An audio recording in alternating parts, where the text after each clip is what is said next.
لو المكرونه بالصلصه طعمها مش بيطلع معاكي حلو، او مهما عملت لها ومهما اضفت ليها بهارات برضو بتطلع معاكي مش زي ما انت عايزه، تعالى اقولك على احلى واسرع مكرونه هتاكليها. طبعا ده جوع اخر ليل. تعالى اقول لكم عملت ايه.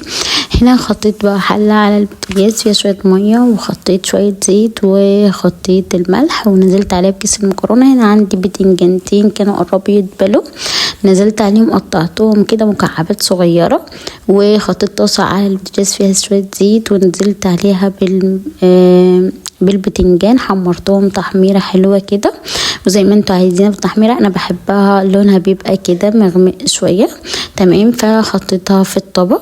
وهنا عندي حله، حطيت شويه زيت، ونزلت على الثوم، معلقتين من الثوم، تمام. وهنا ورق لورا. وبعد كده نزلت بعصير الطماطم زي كوبايتين يعني.